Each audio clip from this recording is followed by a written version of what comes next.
Welcome to another episode of OG55 Live. I got Mr. Webba, our friendly neighborhood Spider-Man in the house, George, the Italiano. We are taking your questions, and we got a lot of them already. A lot of questions already. But we're going to take your questions tonight on this OG55 Live. Let's get it, boys.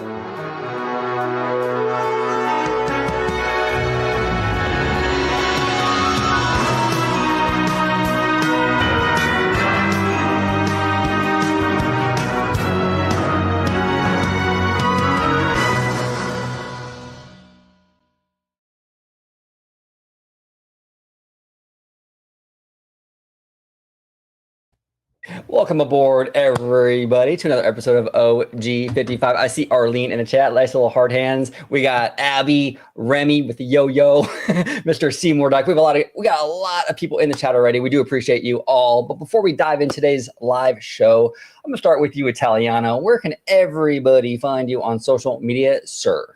Absolutely. You can find me on X, formerly known as Twitter, at Disney George. You could also find me on Instagram, Threads, and Blue Sky under the Disney Italiano.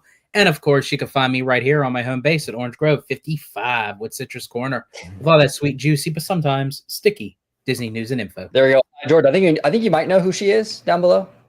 I think I do. Yes, definitely looks familiar. Looks familiar. So Abby here says, hi, OG, my Italiano, and Mr. Webba. Welcome back, Mr. Webba. Hey, Abby.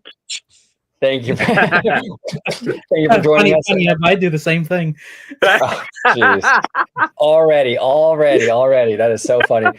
Mr. Webba, it is amazing having you back, sir. You were, well, let everybody at home know where you were, bro. Where were you? Yes. Well, G and George, thank you so much for having me on this live. It's great to be here, as always. So I was gone for about a week and a half or so. I was in Australia with my wife. We went there because that's where she's from, and her brother was having a wedding. So we went out there for her wedding, and it was amazing. She's Polynesian, so you can imagine, big family out there. And it was fun, we got to see family, got to go out to the countryside, see a lot of cool stuff, have a lot of good food, because they have really good quality food over there, try some new stuff. So it was a lot of fun. The plane ride was not that fun because how long it is, but you know what? I'm back here now, ready to roll with these two guys. Yes, sir. Yes, sir. Mr. Webba, where can everybody, well, actually, before I say that, ladies, he said he's married. He's not on the market. You know what I'm saying? So, Mr. Webba, where can everybody find you on social media, sir? Really quick before you do, you're not on the market, even though you have a free roaming pussy walking behind you. Exactly. Here's my roaming pussy right here. Oh yeah. That's comfortable. All right, let's go ahead and. Oh man, now you made me lose my train of thought. Did you give your Did you give your social media Webba yet or no? No. Okay, so where can everybody find you and your pussy, Webba? Yes. So where you can find me and my pussy. Actually, my two pussies. I have two of them. Fantastic. That's fantastic. You can find me on Threads, Instagram, Twitter, Mr. Webba, like here at Webslinger760. There he is. It is so good to have Mr. Webba back in the house. I love this guy. I absolutely love this guy. So George, before we dive into some viewer questions, I wanted to ask you, you had a dream the other night. I did. That you were sharing with us. Yes. And I thought it was really funny. So before we get into these viewer questions, let's talk about your dream because Ebba's involved, which is interesting. Yes. So I was actually, for all of you who don't know or do know, but Abigail and I are fully committed, serious relationship and what have you. And we were talking on the phone and everything. And we got onto the subject of dreams and everything because, during the startup of our relationship and everything, she would constantly dream about me with certain things. And now she doesn't have those dreams because in reality, she now knows how good it is.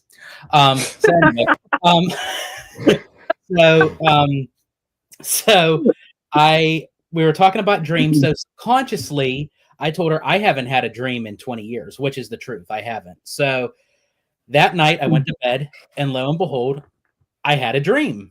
And I was back in my old childhood home, and I was in my bedroom, looked exactly the way how it was, and I was laying in bed, and I woke up in the dream. I didn't wake up, in reality. In the dream, I woke up with the sunlight was coming through the window, and I look up, and my arm is around somebody. And I started like rubbing them up and down, like their body and stuff. And they started turning over. Well, when they turned over, I got a glimpse of who it was, and I woke up immediately. So because Abby and I were talking, and now I'm in a serious relationship, you would think it was her, right? No, it wasn't. For 20 years, I have not had a dream, and my one dream back, the person that I was spooning was this guy down here. Your boy right here, man, Spooning George. Oh my God, that is so funny, George. Just like this, waking up. Hey, George, you have a good sleep, baby? And he did. He had his, and in the dream, it didn't make sense, but like he still had his glasses on, which obviously I'm for sure he doesn't sleep with his glasses on, but his glasses were on, and he turned around with a big smile on his face. Oh, Eva, big smile, huh? I would have hit this guy in the face, man, if I saw him spooning me. Hey, do you know what though? Well, with how good I was spooning George, man, you would have been comfortable, bro. Oh my God. Oh yeah, Cassandra. Dude, Cassandra. First of all, I just want to say it's really good to see you in the chat. We love having you in the chat. Yes. Cassandra here says, "Someone look into the meaning of this dream." Yes. Which is actually funny, Cassandra, because we were talking about that before the show. So I think it's compiled into multiple things. One, I was having a conversation of not having a dream, and I did have a dream. I was talking to Abby, which, when we're together, we cuddle, we spoon, we do a lot of other curricular activities. And then also, too, since Ebba has been away, we really haven't been in a lot of connection with him. So when OG and I are on the phone, we always say like, oh, we miss our bro Ebba, we miss talking to him and everything. So I think it's subconsciously, and then everything just compiled together. So never had a dream in 20 years, had a dream, talked to Abby, was spooning someone, missed Ebba. Why not spoon Ebba? It's either that or there's some hidden feelings for Mr. Webba that is coming out in your subconscious. Cassandra was asking, was it good? So, of course, it was great. It's Ebba. Of course, it's great. Arlene says it's because you missed him. Yeah. You missed Mr. Webba. Well, you know what's funny is that I always told George, I'm like, George, no matter how far you are from me, I'm always going to find a way to you, bro. Yeah, exactly. That is fantastic. Absolutely love that. All right, let's get into some of these questions. We got Mr. Matthew Moore all the way from the UK with 10 euros. Matthew, thank you so much for joining us, sir. How much longer do you think it might take before a settlement is reached on the SAG-AFTRA video game strike? I fear many studios may have introduced interim agreements to try and slow things down. Matthew, unfortunately, I didn't even know there was a thing. I didn't even know this was happening right now. I don't really follow video game stuff very closely. Mr. Webba, I know you're a gamer. Did you hear of this at all, or so so I know that there was a possible a strike going for especially with voice actors, because if you think about it, current modern games, especially with heavy storytelling, like let's say Red Dead Redemption, Last of Us, stuff like that, there's a lot of actors that have to be used in that. And apparently, I think a lot of these are part of a SAG-AFTRA as well, but just part of the video games.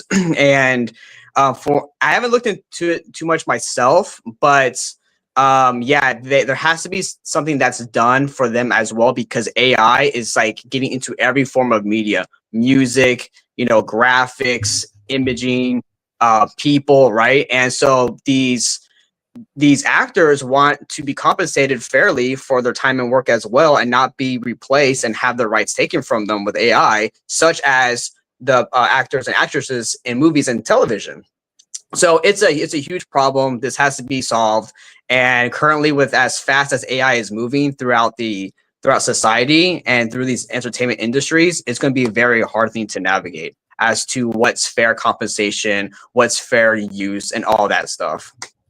Excellent. Ebba, I'm glad you are here with us today because I didn't even know this video game thing was even happening. So interesting stuff. And Matthew, thank you so much for joining. And we're actually going to do a video with Matthew next weekend. Sorry. Whoa! It got real aggressive in here real fast. So yeah, Matthew will be on the show next weekend. Okay, Jesse Adventure. Thank you so much, Jesse, for becoming a member. We appreciate you, sir. Did you see that they are auditioning for the Better Together parade? I can actually see Paint the Night coming back to Disneyland, and Magic Happens won't be returning next year.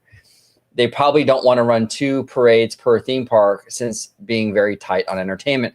Probably, but if they're going to have a daytime parade, I think Magic Happens is so much better. But I guess maybe that won't fit in DCA. I don't know. But that's, oh man, I didn't really like Better Together, to be honest with you. It felt like just like an extended like caravan. You know what I'm saying?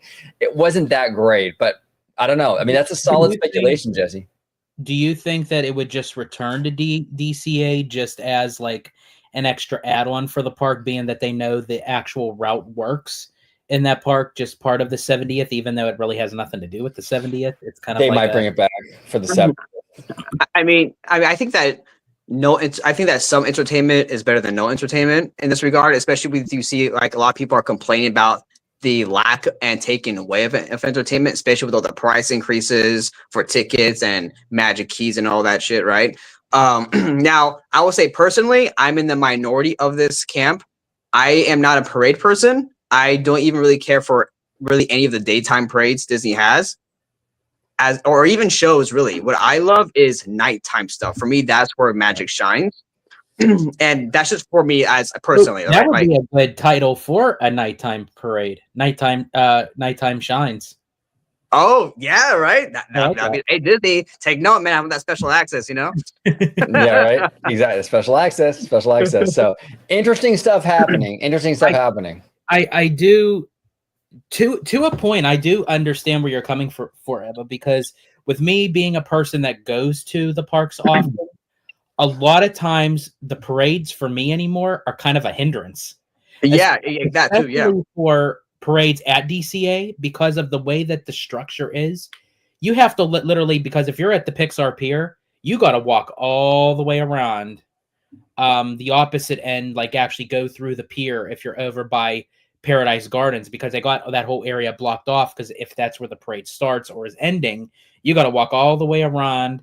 And then you probably shouldn't even go up you probably should go through like the San Francisco area and then go through cars that way, because it just gets so kind of clustered, you know, where like you're blocked off anywhere. Now, for a family that doesn't get to go very often and what have you, a parade is something that, you know, they would enjoy, you know. But for me, that I see it all the time, I don't necessarily need a parade every single day or every single time I'm there. However, just like OG, I'm a huge fan of Magic Happens. That is actually one of my favorite parades Disney has ever produced. It's amazing. I love it. The soundtrack is an absolute banger. Yeah. Oh, one more time. The soundtrack is incredible. It's absolutely incredible. I wish I could play more of it, but Disney will copyright me and then shut me down.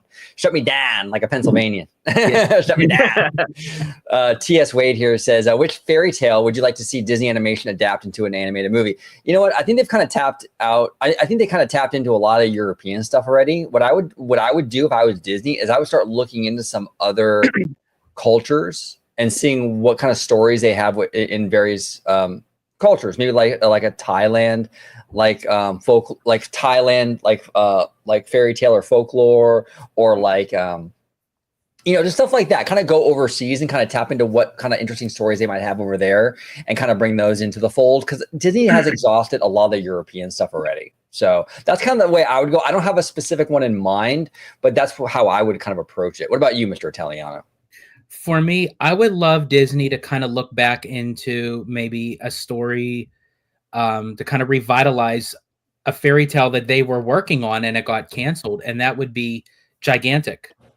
I would love to see them kind of dive back into kind of like the story of Jack and the Beanstalk, because I think based off of the early animation that they had, I thought was very interesting, because it was supposedly the original concept of the story was Jack was supposed to meet up with, I believe, the giant's young daughter, and they were supposed to form a friendship, and how like that friendship shouldn't be based off of him being a villager and her being a giant. Yeah, Gigantic was one of those things that I wish they never canceled that. That was a great concept. I think it took place in Spain, if I'm not mistaken, right? Correct. Yeah, because they said if that movie would have been successful, they probably were looking into a Spain pavilion at Epcot. Awesome, awesome. They should still look into that, because I think that'd be an awesome way to go about it. Wasn't Raya from Southeast Asia? Yeah, Remy, I believe because it was a fictional country that she was from, but it was heavily inspired by Vietnam, actually. And like Vietnamese culture, which is kind of cool. So I would like to see Disney do more of that kind of stuff. You know what I'm saying? Go look overseas in regards to like fairy tales and folklore from other countries, other cultures. I think it'd be a lot of fun. There's endless potential there you can tap into. What say you, Mr. Webba?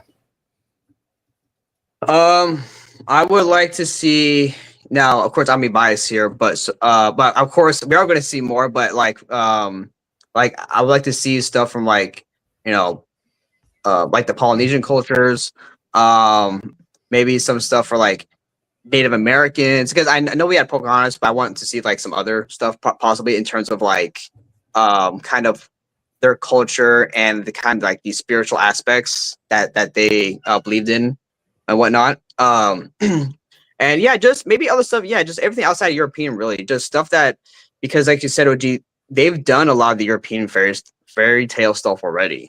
Yeah. So look either to like a lot of the Asian stuff, or like I said, like a lot from like the islands, like Polynesia. Sorry, my cat keeps meowing. She wants to go outside.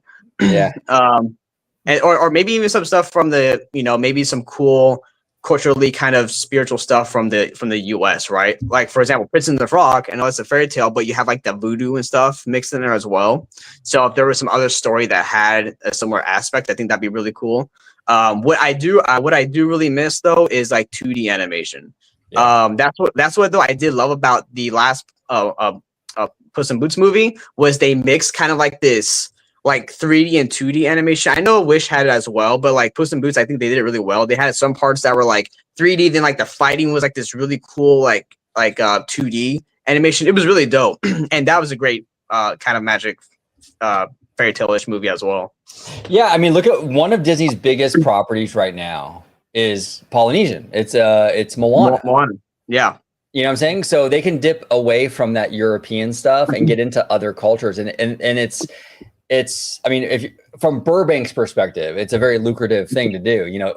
Moana is proof for that. You know what I'm saying? So I would definitely go that route for sure. Arlene here says, I love when they came out with Brave. Merida was my daughter's absolute favorite. I love Merida too, Arlene, like with her, or Merida. I don't know how to pronounce it. Is it Merida or Merida? Merida, with that crazy curly red hair, like red hair, don't care. Like she is amazing. I just love that. But beautiful movie, movie. Actually, an animator that actually went to, I believe it was either Pitt or Carnegie Mellon. I think it was Carnegie Mellon out here in Pittsburgh. Actually worked on her hair for the film. Interesting. We got Mr. Matthew Murr with a spicy question. Mr. Matthew Murr says here, do you think the idea is becoming more prominent that nobody post Walt and Roy, not even Frank Wells, was fit to run the company after they passed away? I think the mindset that we should all be wary of, as if it becomes too widespread, it could eventually become the true case of brand withdrawal. Here is the thing with this, Matthew. In terms of no one being like fit, I don't believe that at all. Walt Disney consistently trusted other people with a lot of important things, a lot of important aspects of his company. He was not a one-man show. It felt like that because he was definitely the superstar of the whole machine for sure. But it was all these other artists and creatives that were like there that were just as important in a lot of ways, like the Sherman Brothers and Mary Blair and what have you, right? 9 Old Men. So this idea, when people tell you like no one can replace Walt and Roy, it's never going to be good because they're not around. I don't believe that. Look, Walt was an absolute genius. one in a billion person, really, right? You're never going to find another Walt Disney, but that doesn't mean there's not a lot of capable, creative people out there that can't do amazing things in this world. Howard Ashman's a perfect example of that. Look what that man has done for Disney in the few years that he was with Disney, right? Eisner and Wells, they did amazing stuff. I mean, even Bob Iger. I know people don't like Bob Iger, or it's trendy to hate him, but he even has done on his watch. There's been a lot of great stuff on his watch. So I think Disney, you don't need Walt necessarily to continue. I think you can create excellence even if Walt isn't there. And you just got to get the right executives in there, the right creatives in there. And it's definitely not impossible. I mean, look, I think it would be sad to say that imagination has died basically with Walt Disney. Like, I think that would be a very depressing mentality. Obviously, there's other people out there that are absolutely brilliant and it can bring a lot to the table. And I don't think that we just have this idea that like Walt and Roy are the only ones who can do it. I don't believe that at all. What say you, George?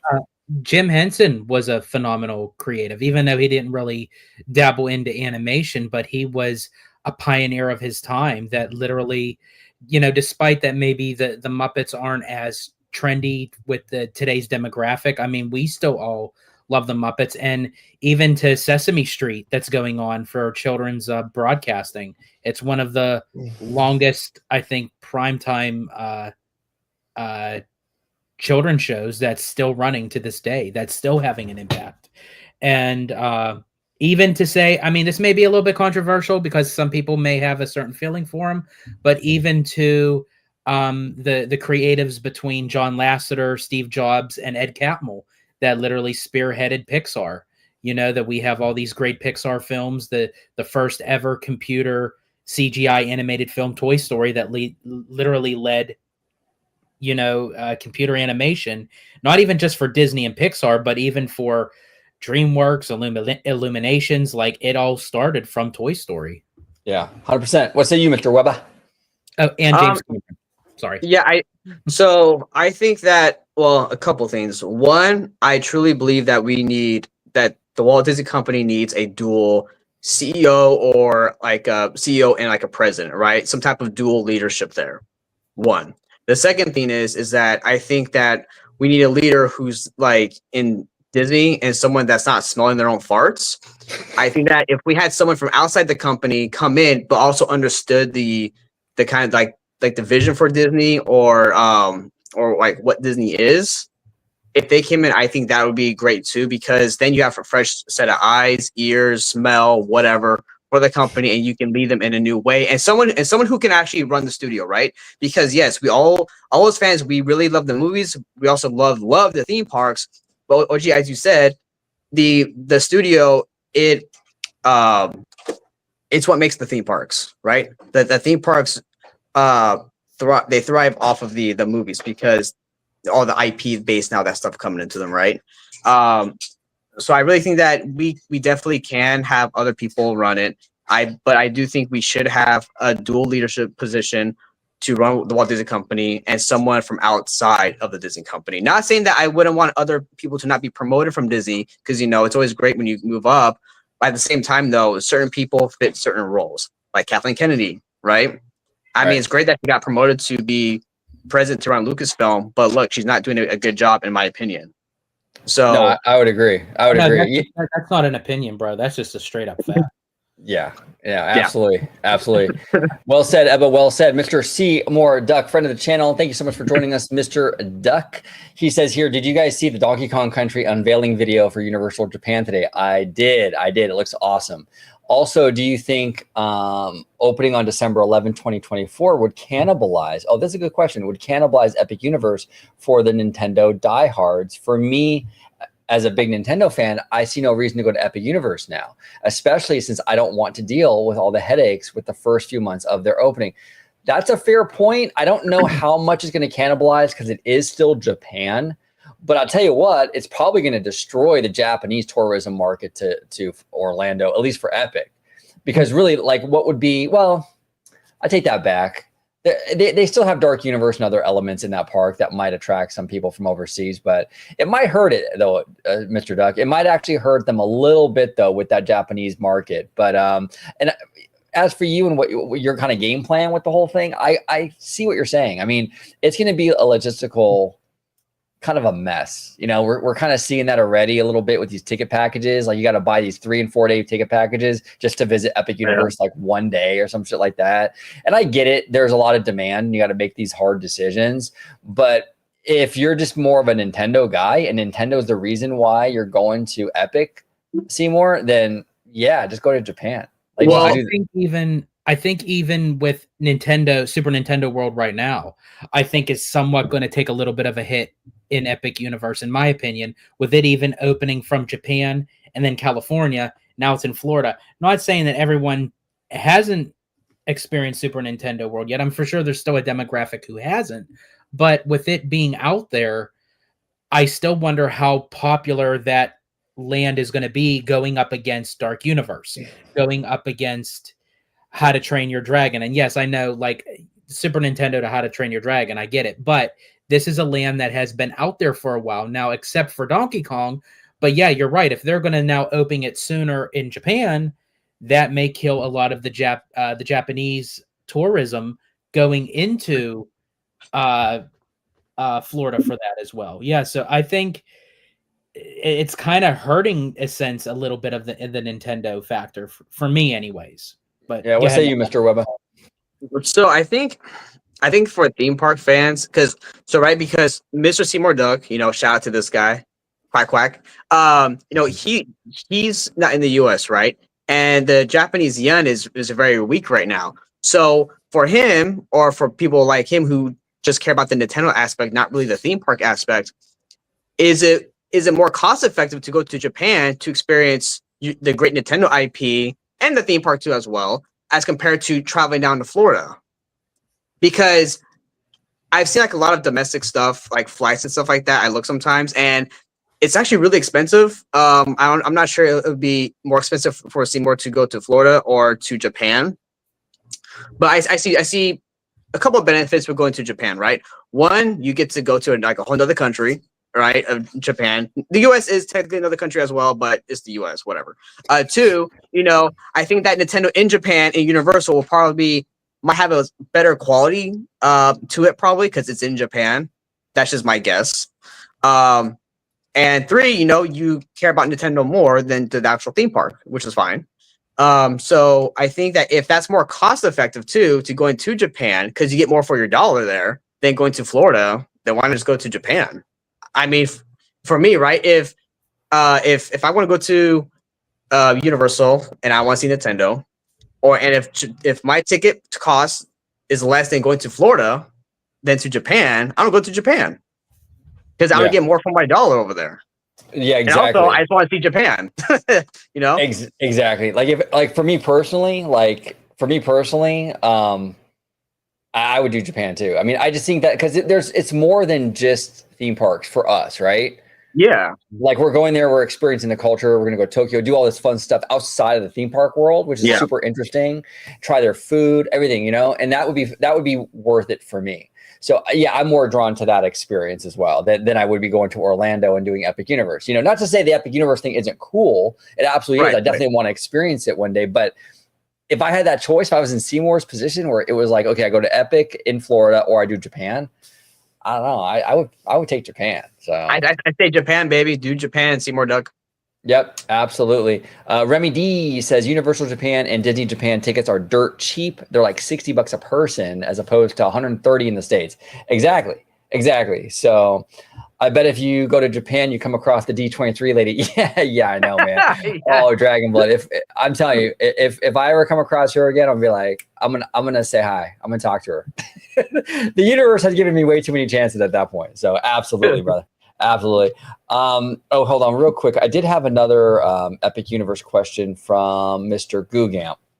If Epic Universe fails to meet expectations, will Disney stick to the status quo in terms of how they operate Disney World? Well, oh man, this is a tough one. I do think that Epic Universe would be a good motivator for Disney World. I think one of the reasons, not the only reason, but I think one of the big reasons why we're getting Villains Land is because of Dark Universe. Okay. Now they have been kicking the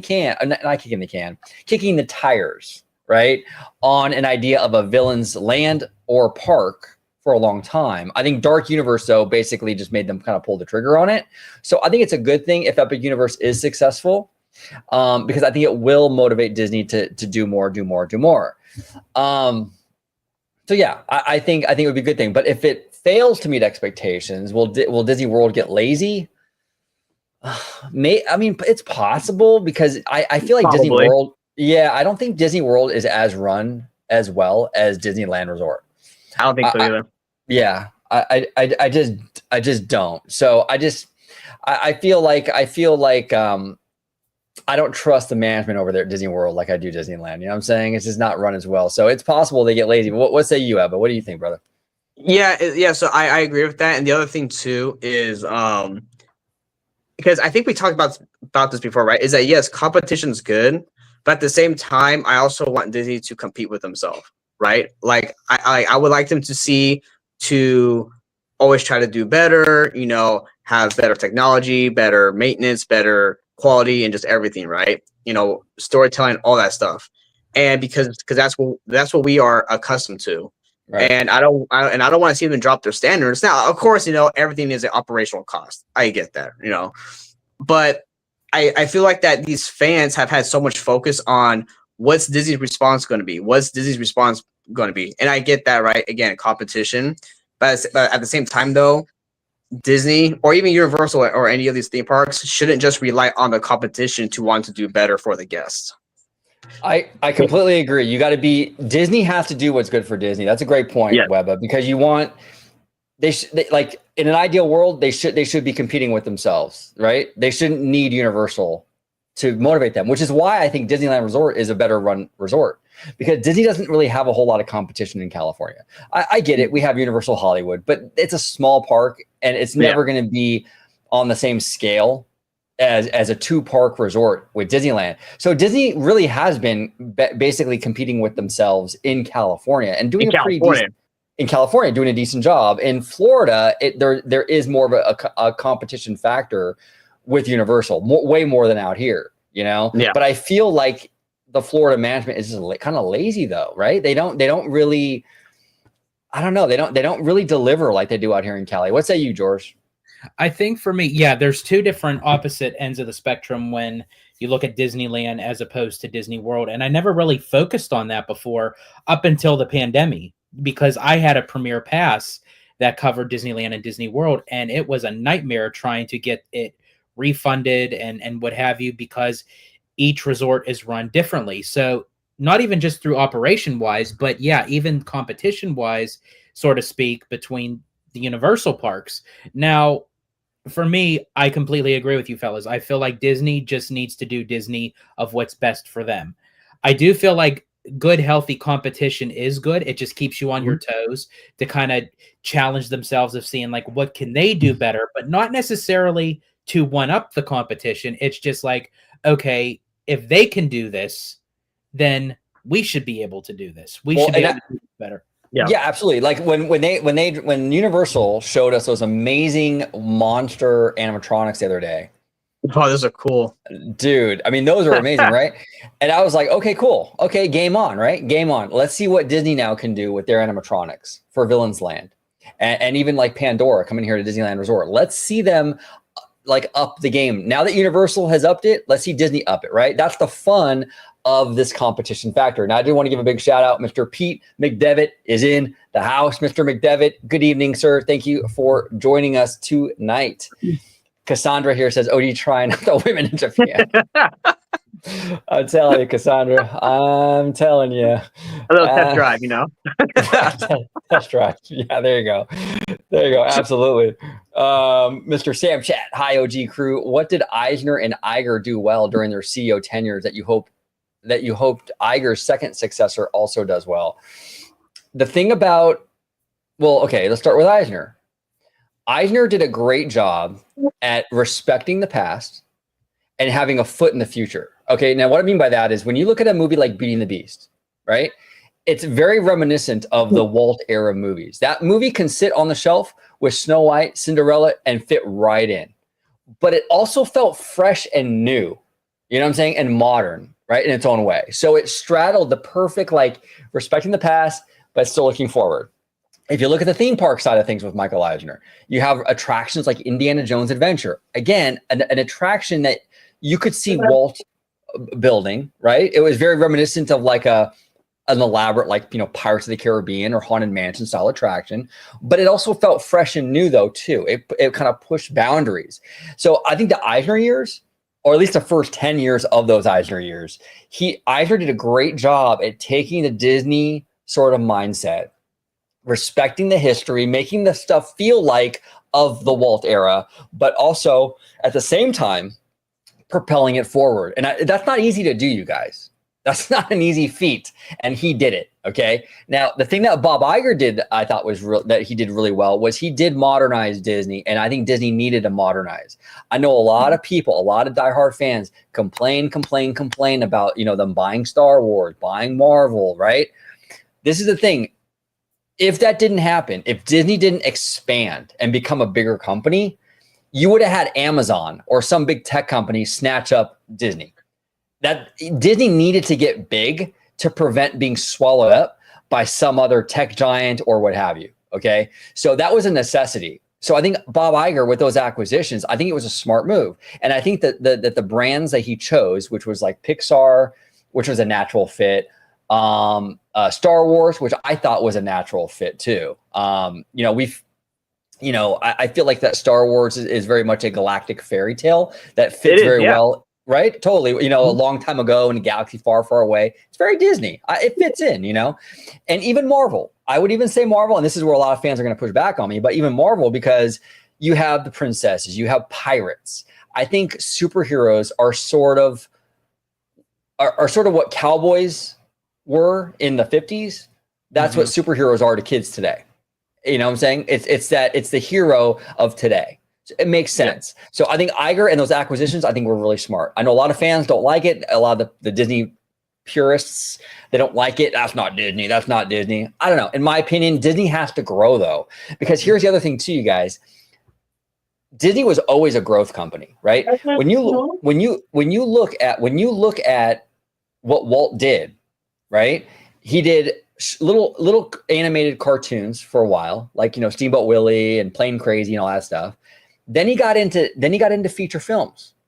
Then he got into theme parks. So when I hear fans saying, "Well, Disney, this isn't Disney, so Disney shouldn't do this," or like superheroes aren't Disney, so they shouldn't have Marvel. Yeah, well, Disney wasn't about theme parks until they were. Disney wasn't about live action movies until they were. Disney wasn't about fill in the blank until they were. You have to constantly grow what it means to be Disney. You don't want to stagnate. That goes against everything Walt set up. Go ahead, Italiano. Even with his animated films back in Walt's era, they were all based off of Grimm's fairy tales. Snow White and the Seven Dwarfs, Cinderella. They were all his adaptation of his version of the classic fairy tale. So even from the beginning, it wasn't necessarily a quote unquote Disney original, so to speak. Now, speaking of like with Star Wars and Marvel, I kind of touched upon this a little bit during my solo live when someone asked me, like, they're not really a fan of Disney owning Marvel, having Marvel into the parks and what have you. And for me, for a long period of time, Disney is high geared towards the princesses, which caters a lot to little girls. Up until the point when the Cars franchise came out, they didn't really have anything to kind of go on for young boys. Then when the Cars franchise came out, the merchandise went through the roof with that.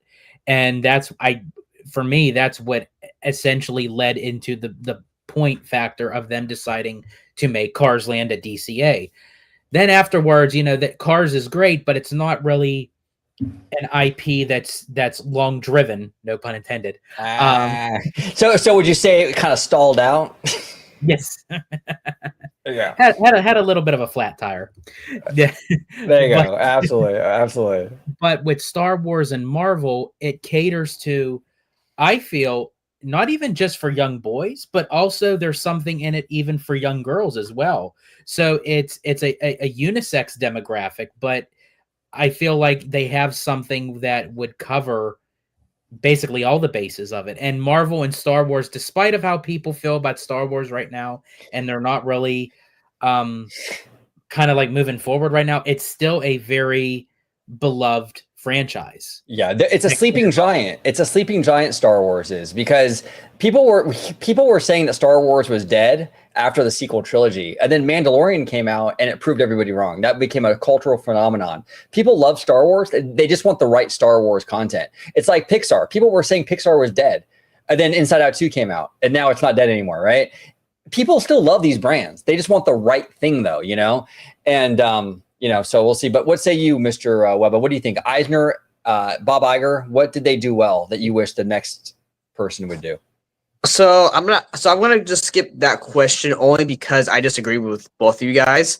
But I do want to touch upon so my answer is I agree with you guys. But my answer I want to say to the whole like Marvel and Star Wars thing is that when people say that Star Wars or Marvel isn't Disney, I understand to a point, because I've talked about on the show before that as a kid growing up, a lot of the Disney shows or even Disney made movies that were like, you know, I call like human people in it, that was like, you know, real people. And to me, as a kid who believed in like the cartoons and those were like magical characters and stuff like that, to me, the real people weren't Disney.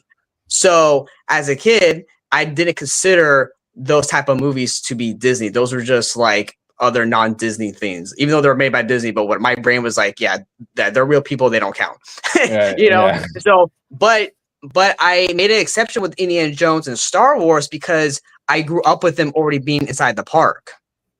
So for me, I made that connection. Now as an adult, right, I'm like, okay, well, yeah, like anything could be under any type of company. But you know, Star Wars and Indiana Jones both have that fantasy adventure. You know, Star Wars is a sci-fi fantasy space adventure. Indiana Jones is a, you know, kind of 007, you know, archaeological adventure.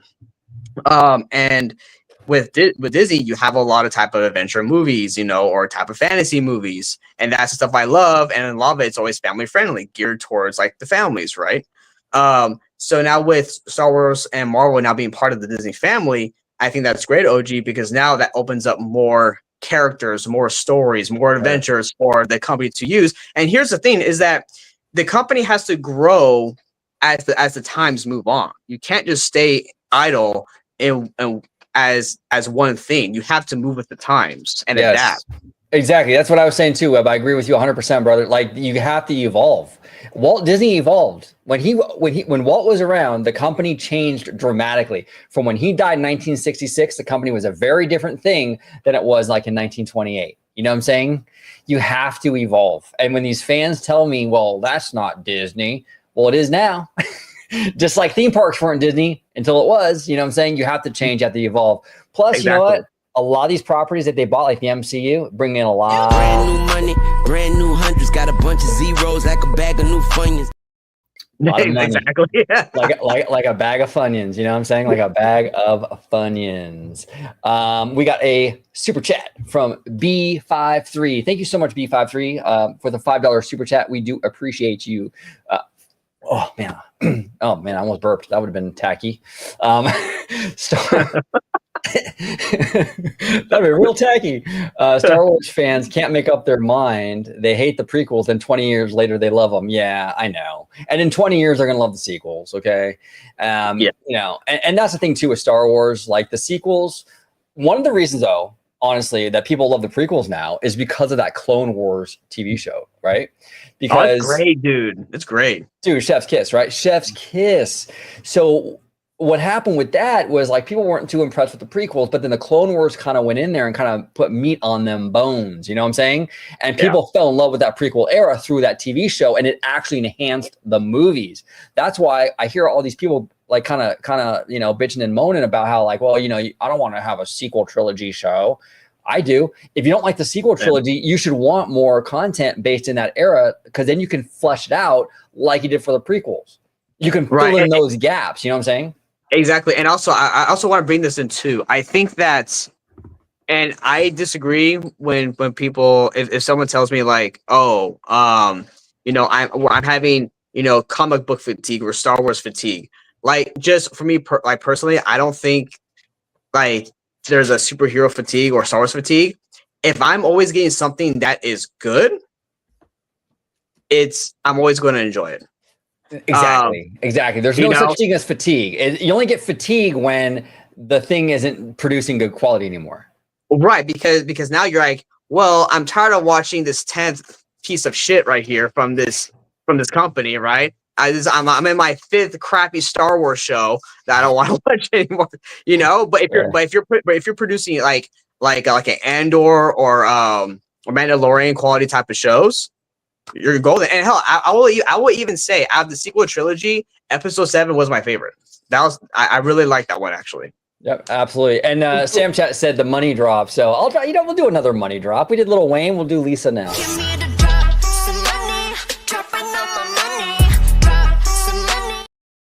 Well, it's even just like even in the parks. You take an attraction like Dinosaur. People like, and I get it. It's an outdated attraction. Yes, is it up to the par with Indiana Jones? No. But they bitch and moan and complain about it. But then watch the last day of Dinosaur. That'll be like a 100-minute wait because it's the last day. Yeah. Oh yeah. Exactly. Yeah. It'd be more than 100 minutes, I think. Yeah, it's gonna be crazy. It's gonna be absolutely crazy. Easy. Yep. the Giant Peter Show, and it's always important to say show, right, George? Always important. What's up, OG, George the Italiano, and Mr. Webba? I just bought park hopper tickets for my 5th trip to Disneyland Paris. Peter, that is absolutely awesome. I'm telling you right now, man, have fun. And Disneyland Paris, and just Paris in general, is one of the places I really want to go travel to one day. So yeah, 100%. Oui. So Dragon Blood here says, do you think the D23 announcements are still in very early development? Because I feel like they kind of are, but not really, because they're ready to go. Yeah, it's weird, Dragon Blood. Like, we were talking about this, how they're not announcing where like Monstropolis is going to go, right? But then Josh comes out and says, yeah, we break ground next year. Okay, if you're breaking ground next year, then you know where it's going to go. So why aren't you saying where it's going to go? The reason why I think he's not saying where it's going to go is because it's going in the Muppets area, and he knows that there's going to be a lot of blowback by the fans. That's why he's not going to go on that stage and say that on stage. It'll be some press release like it was for the Rivers of America. I think it's going in that Muppets area. I really do. I think if it wasn't, he would have said the other day in Brazil. I think, honestly, yeah, exactly. I had really high hopes that literally Monsters Inc. was going to be announced at D23 Brazil, but the fact that it wasn't was because he was on stage in front of hundreds of thousands of people. I don't know how many had fit in the arena, but just in a live audience kind of format. I think if it would have been in the animation courtyard, he would have just said it, no problem, no ifs, ands, buts about it. But the fact that he didn't, chances are it's probably going to go in the Muppets courtyard. So, yeah. And George, can I have a? Oh, sorry, did you say butt, George? Cake. Sorry, I had to, man. I had to. Go ahead, Evo. Sorry, I'm being. So actually, speaking of D23, I actually want to talk about this for a minute, guys. So I know that you guys did the video of the Brazil D23, and there wasn't really a whole lot announced for the parks. Now, I just want to say, personally, I was actually disappointed, and I will say this because maybe my expectations were different, but I really thought that, because I know like there was a lot of speculation that Disney could announce like a D23 Brazil thing for Epcot or whatever. But in my mind, I'm thinking, why would you hold a whole nother D23 conference in another country just to announce the same fucking shit that you announced in Anaheim? You could just announce it there. Why are you going to a whole nother country to announce the same shit for the United States? That's why we thought that we were going to get literally concrete details of where all this stuff was going. At least tell us like where official Avatar's going, Coco's going, Monsters Inc.'s going. Like maybe give us some details on some of the attractions like that are going. Like we got absolutely, it's just right. But what I don't get is like that, George. But what I don't get is like that. You could have done that in Florida. Why do you have to go to Brazil for? In my mind, I'm thinking if you're going to do like a South American D23, I want to hear something like a fucking Disney cruise or something for South America or something like that. I was still even expecting that, or a Brazilian pavilion at Epcot. I was still expecting something like that because they're trying to get, I guess, the Brazilian demographic to travel more to the domestic Disney parks. But at the same time, it was literally a waste of time and money. Not even just money for people buying those tickets, because I'd be pissed off if I would have bought those tickets and I would have got but just money wasted even for Disney. Yeah, no, absolutely. Well, it's actually though, I have to push back a little bit on that, George, just a little bit. Money wasted for Disney. I think it's the opposite. I think that's why they did the expos, so they can double dip twice. Because now you have a whole other group of people buying tickets for the expo for the same announcements. Right, but then if you have the whole thing where Disney wants to get them to travel more, we just did a video like a month ago or so about about how expensive it is and adults going into debt going to Disney. Right. It's not cheap to travel and get a hotel, get a rental car or whatever, food, and especially because in South America, I would think that our US dollars is higher value than their dollars. So it'd be even more expensive for them. Like, for example, in Australia, our dollar is worth more. So when I'm over there, when it says like 20 AUD, I'm only paying like 12 USD. So for South American, they have to pay more to get into Disney. Right, exactly. And maybe is in the house. Maybe says here OG using the cake drop for conjunctions now. LMAO. Oh yeah. We're cake people here. Maybe. Cake. 100%. 100%. And actually, November 26th is National Cake Day. We'll be doing a live show to celebrate the occasion. 1000%. It's good to see you. Maybe SD Drawings says here. I noticed that Dr. Facilier wasn't nowhere to be seen when they were talking about Villains Land at D23 Brazil. Is Disney trying to get away from him because he's problematic? Now, just so we can kind of clear that up, what SD Drawings is talking about, there's like rumors that Disney is kind of moving away from Facilier because of the voodoo element of it. I don't really know the reasoning behind why that's problematic, but apparently there is a problem with it, which is weird though, right, George? Because we were at Oogie Boogie Bash like recently. Yes. And he has a pretty significant role in that parade. Yeah. Yes. So I don't know what the deal is. They don't utilize him because they also have a lot of merchandise, I believe, in a store that we went into, I believe, in Disney Springs. They had a lot, or not Disney Springs, I'm sorry. Actually, I think it was in DCA. I don't know if it was off the page or not, where they had like a lot of, I can't remember. It was one of those stores where they have a lot of paintings of like Dr. Facilier using his voodoo magic and what have you. So it is still utilized in Disney. So to actually say, okay, well, he's problematic in an attraction or a land, but we can use him in a parade, that doesn't make any sense to me. I don't get it. Cassandra here says OG knows about double dipping. Oh, that's fantastic. That is absolutely fantastic. Webba, what do you know about double dipping? You got a couple pussies at home. Hey, there you go. I got one right here. One's black, one's gray. I got two different colors. Perfect. Me, I don't know about double dipping, but I mean, at one point I have quadruple dipped. But oh my god. So, Mr. Webba, what say you about the topic at hand, sir? I don't even remember what it was, but hopefully you do. Oh, it's the Shadow Man, right?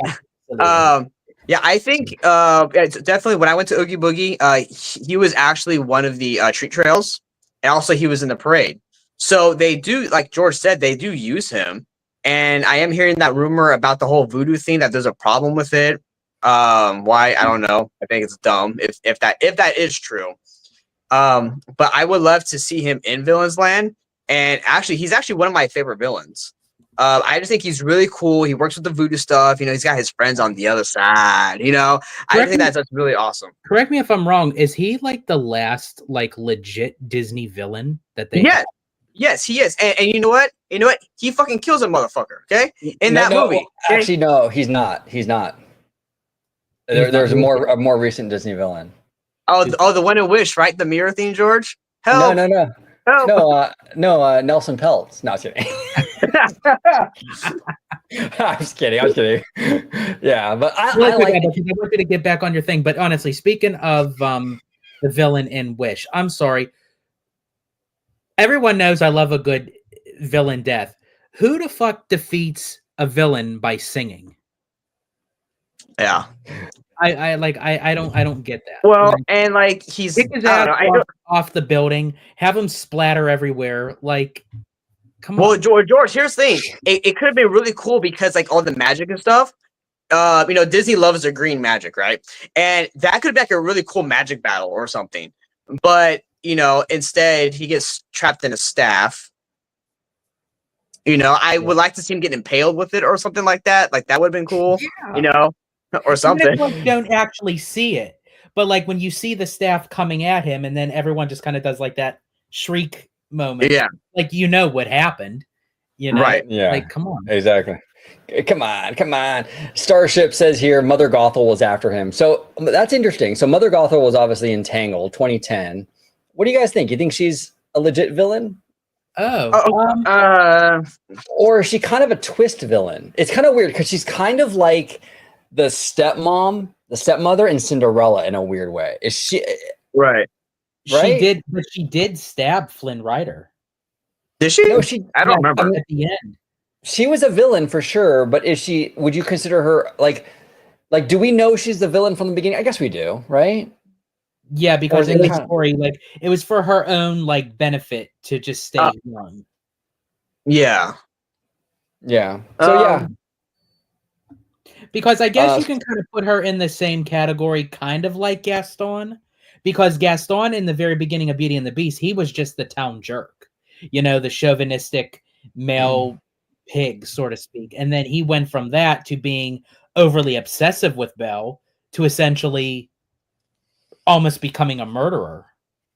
Well, that's kind of like with Mr. Frollo too, in A Hunchback. Like he had this kind of theme with Esmeralda, and like he would sing about like the kind of perversion and stuff, and like how the devil is like making him like lust for her and stuff like that. But at the same time, he wants to kill her and all the gypsies and get rid of like the sinfulness in the town. So then he starts burning up all of Paris for it. Yeah, it's interesting. And then Starship here says Frollo is the most evil villain. LOL. Yeah, pretty much. Absolutely. Yeah, because literally he was going to throw a baby down the well. Like he was going to throw Quasimodo into the well. Yeah, little like after he killed his mother, like he just like high kicked her ass. Yeah, right at the beginning too, he killed somebody. Yeah, literally. And that's another thing too. I'm surprised Frollo wasn't on the roster for the villains. Well, I'm surprised that what's her name? Yzma from Yzma. Yzma. Oh, Yzma. She's on there, but Scar isn't. That was weird to me. Well, here's with Yzma, like she's a villain, but she's also very comedic as well. Like she's awesome.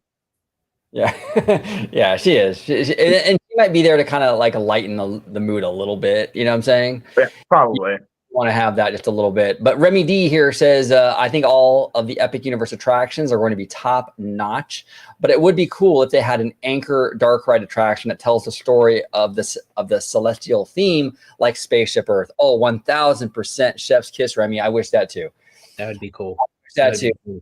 I'm not a huge fan of like these big giant steel coasters, and that's just me, but I would much rather have a really cool dark ride kind of dipping into that theme. It'd be absolutely beautiful. Matterhorn Mania. Thoughts on the new Cars ride concept video? It looks pretty cool. And the rumor has it that this attraction is actually going to be high speed and trackless. So what? And trackless? Mm-hmm. Yo, that is dope. And here's the thing. I know that everybody, I'm going to be very controversial here, right? I know that everybody's getting upset by the Tom Sawyer's Island shindig going away for the Cars area. Yeah. But I'm telling you guys, like Disney, they're going to make this really. This is going to be a really amazing land they're going to make for Cars. Oh, it will. I agree. Because if you looked at the concept art for Radiator Springs Racers back in 2007, it didn't look all that. No, it was like It didn't. It didn't look. It didn't look all that. And then when we got it and the execution, it was absolutely breathtaking. It's gorgeous when you go through, especially the reveal. Like when you go through San Francisco and then you enter Cars Land, that archway and everything. Oh my God, it's beautiful. It's absolutely beautiful. But Starship here says, I'm pissed about it. hey, bro, Starship. Sorry, my man. I know. But hey, you know what? I just hope that for everyone who is mad about it, I hope that it becomes really good and it exceeds your expectations for the new Cars area. Absolutely. What Disney project are you most excited for next year? George, what say you, man? What do you think next year? So for me, actually, the project that I'm very excited and curious about is actually the Walt Disney animatronic. I was gonna say that, George. Yeah, absolutely. I think this is, and I know Walt was never a person that loved to be put on a pedestal. I know a lot of people have some controversial thoughts on it, like based off of certain family members that they weren't happy with it, but the company is working with the family. They are taking a lot of audio footage from the Walt Disney Family Museum that's going to be incorporated in the show. And I just think it just pays a beautiful tribute to a man that OG always says that we wouldn't be doing this today without him. A man born in 1901, literally has stretched the demographic of many generations, right, over a century to what we're talking about now. Every single friendship that we have here today, every relationship, every friendship that we have here today, George, Ebba, everyone in the chat, right? It's all because of this guy that was born in 1901. Because if he wasn't born in 1901, there wouldn't have been a Disney. Then I wouldn't have grown up on Disney. I wouldn't have created the channel, and I wouldn't have met all you amazing people. It changes everything. It changes your life. George, your new relationship is all because of Walt. Yeah, it is. It really is. It's kind of funny to think about, but it is really. You owe it to Walt, bro. Because if it wasn't for Disney, you wouldn't have met her. It just blows my mind. It blows my mind. And I think to what George is saying is I think it's a type of mindset that you have to look at it, right? Instead of looking at it as like, oh, we're putting Walt on a pedestal, and we know that Walt didn't really like being that type of thing. This is more of a tribute to Walt, right? A more of appreciation for Walt and what he built and his legacy. And that's how I look at it. 1,000%, Ebba. You're 1,000% correct. And the other thing too is as the further and further we get away from Walt and his passing, the more important it is for Disney as a company to remind people that Disney was a man, was a person. Oh yeah, real person. Exactly. Because who can say that like in, let's say 200 years from now, like people would think that Walt Disney was like this mysterious mythical like figure who maybe existed, like Santa Claus kind of thing, right? Yeah, exactly. So it's important, and especially since we're losing a lot of people that were directly connected to him. Unfortunately, we just lost Richard Sherman not too long ago. A lot of the people that that directly knew him we're losing those people. We're losing that connection to Walt directly. So it's very important that we have things like the Walt animatronic and even like the partner statues and things like that, just to kind of like remind young people today growing up, hey, Walt was a man. He actually, And also what I love too about this new Walt animatronic, it's not just the animatronic. It's going to be a whole second show. So the cool thing about that is, here's the thing Disney could have done in Disney fashion, as they have done recently, is tear what we have down now and just built the one Walt Disney show, right? But no, they're making it into where now you're going to get both. You're going to get the Lincoln and then you're going to get Walt. And it's going to be great because you're going to get both, and it's going to be good as like a repeatability thing, because now you can be like, especially if you're local, right? Oh, I go there one day and I'll get Lincoln, and maybe next time I'll get Walt, or who knows, So I think that's very awesome. And the beauty behind that too is the fact that they're keeping Lincoln in a weird roundabout way is also a tribute to Walt, because Walt loved Lincoln. Exactly. So it's like Exactly. a beautiful like tribute, and just obviously Lincoln was an incredible human being himself. So it's so it's amazing. I think they're handling this Walt animatronic thing perfectly. I mean, so far they just have to stick the landing now, though. Like we need an animatronic Walt that just is absolutely amazing. You know what I'm saying? Yeah. We need Dark Universe monsters like level, but as a human being form. Yes, 100%. Jesse Adventure here says, any plans to bring back Brickey? Oh, well, we don't have any concrete plans right now, but Brickey's a friend. We love Brickey. Yeah. So he will definitely be back on the channel again. We got to ask him again, George. It's been like, I think it's been like a month since we had him on. Or yeah, so. it's been a while. He's just been very busy. But yeah, I could reach out to him and see what he wants to do. Yeah, we'll have him on again. Yeah, thank you, Jesse. Yeah, the Brickey videos are like, oh, so good. That last one we did with him when he was breaking out like the whiteboard and drawing, and we're doing the whole thing with Disneyland Forward, which is absolutely incredible. Yes. Abby here says, we need the new generation to know how important Walt Disney was. Yes, we do. 1,000%. And Starship here says, that's why I love Disneyland forever. I hope we get a 70th fireworks show. I think we will. Starship. I think the 70th is going to be a very much an entertainment heavy celebration. So sorry, George, OG, real quick, back to the Walt thing. Sure. That's why I still don't like that. Oh, he fucking left. God damn it. So that's why I don't like, George, that Disney took out Walt from Walt Disney. Yeah. I wish they would have kept that in because now the newer generations, like if they would have seen like on newer stuff Walt Disney, it's like, oh, who's Walt, right? And then they wouldn't be able to look it up, the history and stuff like that, and you kind of keep that there because that's the man, that's our boy, Walt Disney. You're absolutely right. When you look at the like the Walt Disney Studios logo, like before a Disney movie comes on, it used to say Walt Disney Pictures. Now it says Disney. I don't know who in the hell made that decision, but it was always like my favorite thing that when you see the like Walt Disney Pictures, I love that. Like that, right?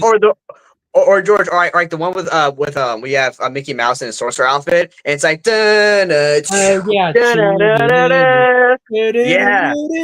know, oh man, that was awesome. Oh, that was great, man. Hey, chat. I love those old school Disney intros. They were so good. Oh man, and I hear saying the intro we get now is good. I like how like the intro of the castle, it will kind of have a framework depending on the type of movie, right? You'll get kind of like a little bit of a difference in the castle and how it works, and I think that's cool. But those old school intros though had really classic type of sounds and music effects in it. I just fucking love it. But yes, for the Disney theme, I do miss the Walt Disney in the name because it should be Walt Disney, not just Disney. Well, and being that we are going to get a Walt audio animatronic, and basically not even just that, but a Walt show. This is probably going to be like a 15-20 minute show that's going to be dedicated to Walt himself. I'm for sure we're going to get a 70th fireworks show, and I feel like it is going to be heavily driven with Walt, like how Starship mentioned with Disneyland Forever. That's why I love that fireworks show. I love the start of that show where it was like when they said 60 years ago, you would be standing in the middle of an orange grove, but one man, and had a dream, and his dream would be called Disneyland. And it's like, then you'd hear like audio of him speaking, of saying, as long as there's imagination left in the world, Disneyland will never be complete. Like, it was just like, I think that that's the route that they will go. That's the route that they should go. But I also question the fact of how much they're going to do that, because I know that they're going to want to save something for the 75th as well. Yeah, right. And then like, how about the 80th? And then you have the 85th and the 90th, 95th and the 100th. Like every 5 years you have this big, thing, and it's like, damn, how much, like how much more, or like what stuff can you then combine at that point? Well, I know when they did the 65th anniversary, it was a lot more just like with merchandise and stuff, but it wasn't as big as the 60th. I feel like they're gearing more towards for the 70th, but then the 75th will be right around the corner. They may do something between the 80th and the 95th. I don't really think that's going to be too big of a jump, but of course they will do something humongous for Disneyland's 100th. Obviously, that Lord knows we'll have for that in 30 years. Yeah, I'll probably be dead by then. I don't even care. don't forget about Mickey 100. That's a thing, and that's coming up pretty soon. Yeah. I'll be alive for that one. We should. Yeah. Well, dude, you have to think you'd be what, 75? Oh yeah, I'll be like Bob Iger's age. Yeah. So you'd still be, and Lord knows what modern technology, you'd probably be like on a hoverboard, like going through the parks. You know what I'm saying? Exactly. I mean, if Bob Iger is 70 and he's still fucking walking around and shit, dude, like there's other people who are 70 who are on canes and stuff, and but yeah, I mean, AOG, here's if you need help, bro, just let me know. I can push you around in a bed or something with your oxygen mask and stuff. Yeah, man. I know. I'll be like, listen here, Webba. Thank you so much. With no teeth. It'd be great. It'd be great. Jesse Adventure here says, you guys should definitely do a Disney intro video. I don't know what you mean by that. Do you mean, okay, so we have this intro when we do when we do our videos. We have this one.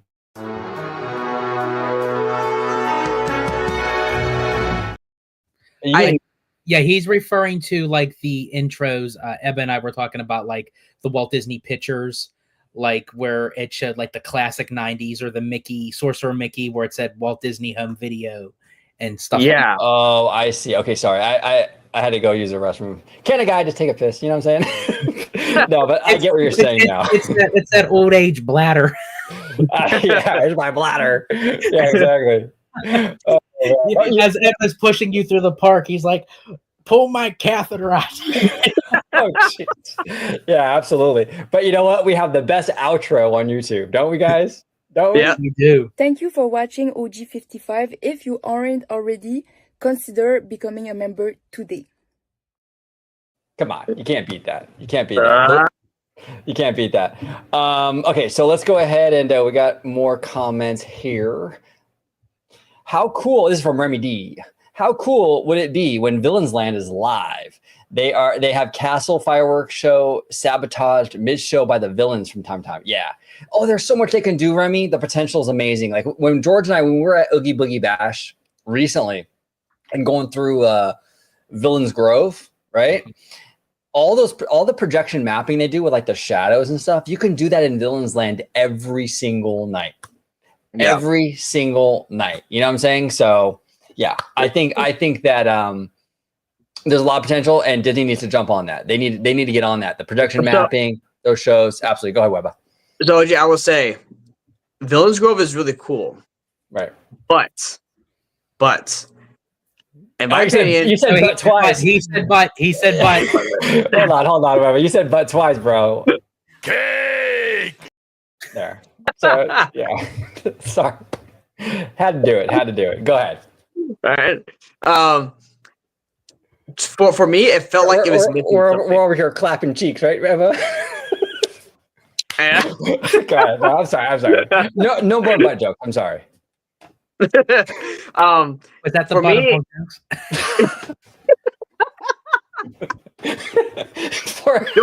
George, do not make me go spoon you again, bro. Exactly. No, go ahead, Emma. I don't mean to be an asshole.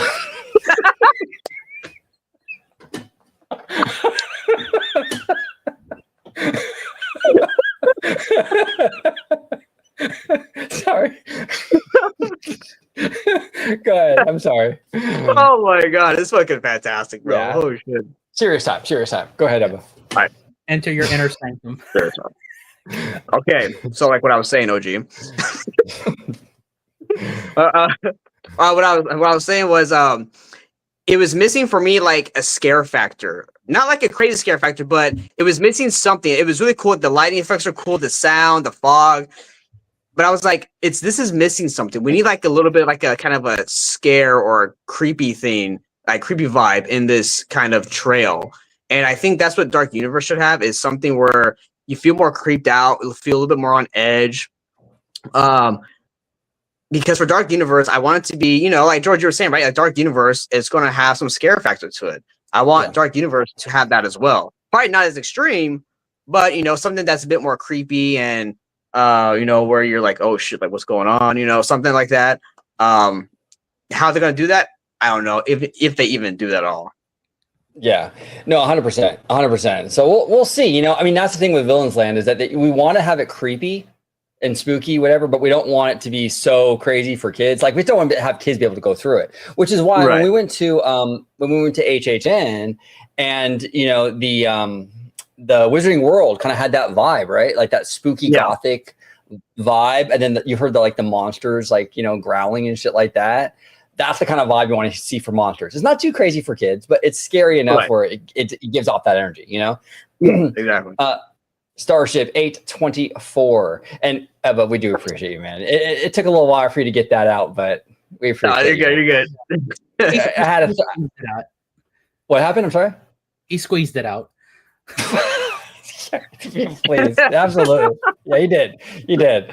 Absolutely squeeze it out. He squoze it out. They need to use the Villains Land Castle. And I are just acting like a couple of farts. Yeah, old farts. Yeah, we're old farts.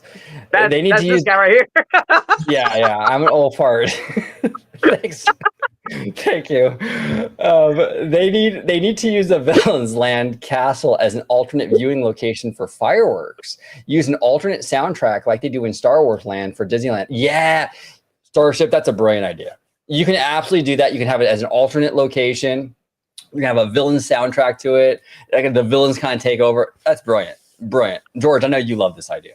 Oh, absolutely. That's perfect because you can then have again, you have the fireworks show, but yet you get an alternate version where it would draw people into the land. As people, on Main Street, they see the original show, but that would also help too, because they do that in majority of Disneyland, because there's multiple locations, you can go by It's a Small World. You can kind of get that, the projection mapping on It's a Small World. You can go over to, Tom Sawyer Island, where they have so there's many different locations, so that would kind of bring Magic Kingdom up to the same par as Disneyland. Although if they do this, they need to have a full idea of it, because with Star Wars, remember when they brought in the music and it was some of it was very off sync with the fireworks, so you kind of had just dead spots of no fireworks and just music. So if they do that, they gotta have a better syncing of the fireworks of that Villains Land area with the fireworks that are going on by the castle. Yep, 100%, 100%. J. Brad, Mr. Webba, this is for you, Webba. Who would bring the scare factor for Villains Land? The headless motherfucking horseman. Yes, absolutely. And then also, too, Jerry, I think you were saying too, the Horn King, right? Yeah, the Horn King. Yeah. Yeah, or George. Yes, that's your nickname, isn't it, George? Well, mine's the Horny. Horny. Yeah. Oh, dude, this is so funny, dude. I'm dying. Okay, check this out. So Cassandra does her little peaches, right? Mm-hmm. We got some cheek clapping here from Maybe, and then she says, "Hey, had to come in and clap Cassandra's peaches."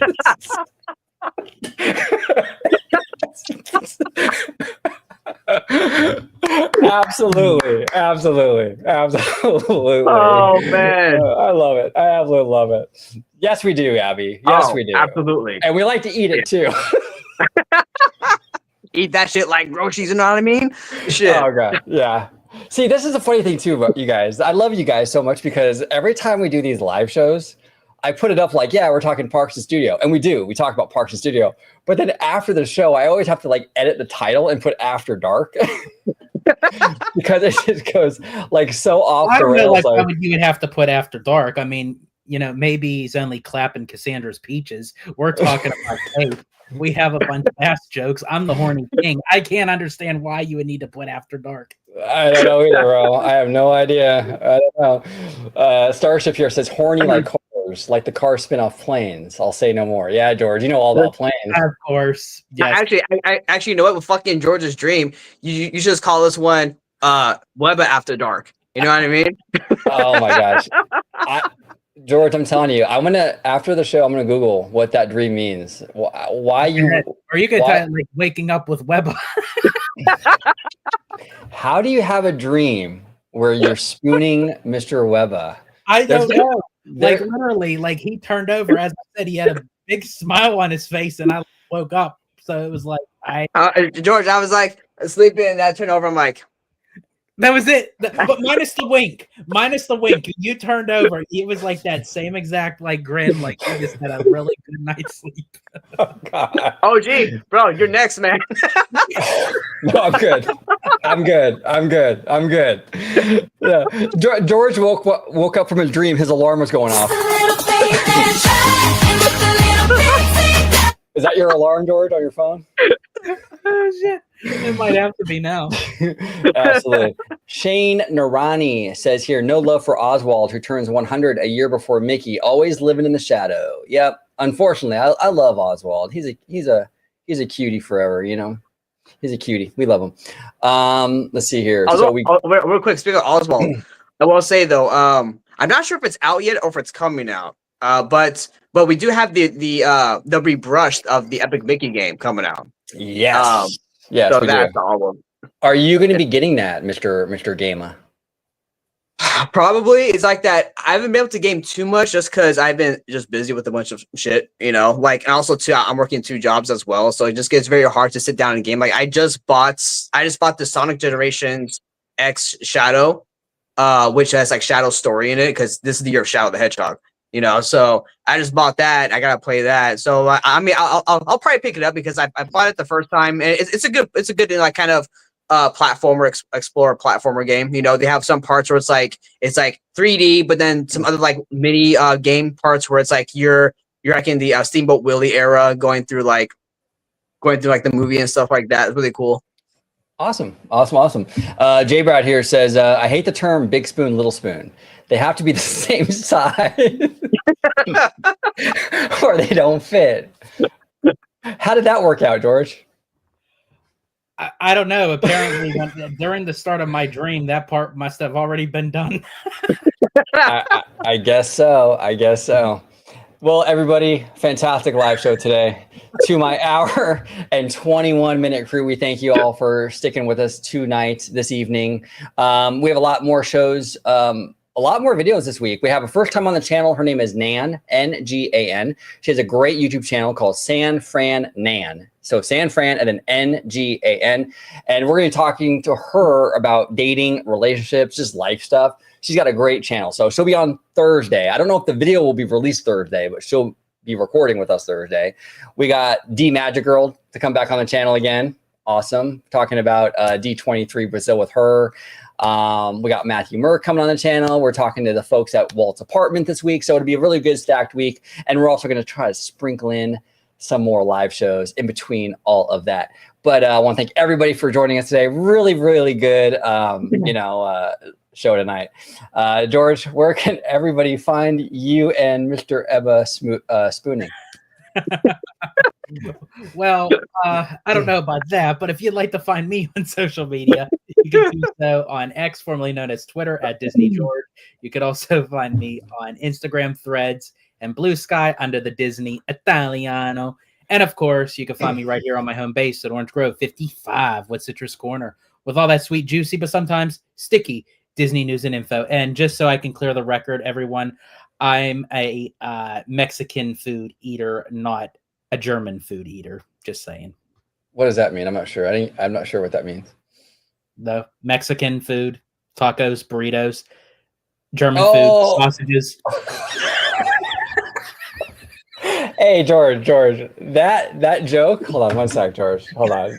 This is funny, bro. That joke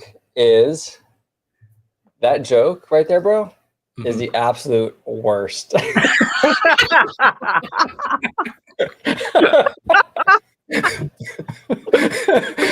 Wow. Oh, Webba. What say you, sir? Are you the are you the worst or not? I'm the worst, bro. You're the worst.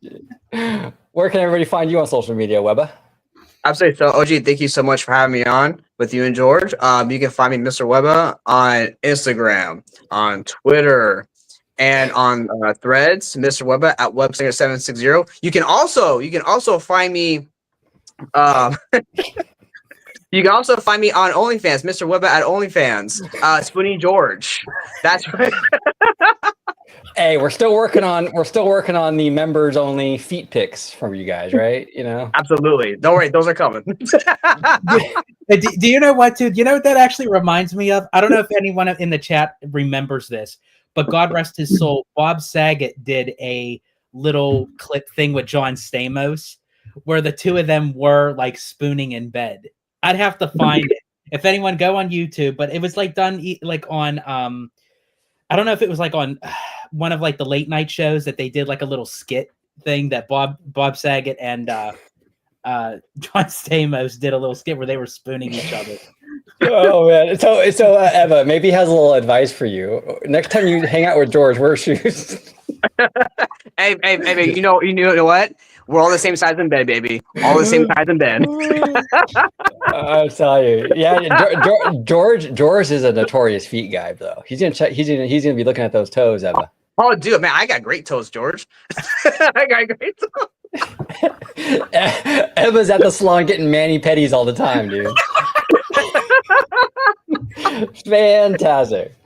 Thank you all so much for watching this episode of OG55. We're going to end the show like we always end this show with the one and only, the Queen. And I call her the Queen. I just want everybody to know why I call her the Queen. I'm not simping or anything. I call her the Queen because her actual Instagram name is actually incorporated with the Queen. I don't say her full Instagram because I don't want everyone like trying to holla at her, like bugging her on Instagram. So I just shortened it to the Queen so she doesn't get any issues. But really quick before you end this, I just have to say, but take that into consideration because you don't want your nails really long, as OG says, to grate Parmesan cheese. You know? Right, exactly. You got to clip those toenails out. You know what I'm saying? You don't want to be able to slice it, a little sliver of Parmesan with those toenails. Oh shit. That's good. I have an image of George sucking above his toes. Oh god, dude, that's horrible. Okay, we're done. We're done here. We're done. Thank you for watching OG55. If you aren't already, consider becoming a member today.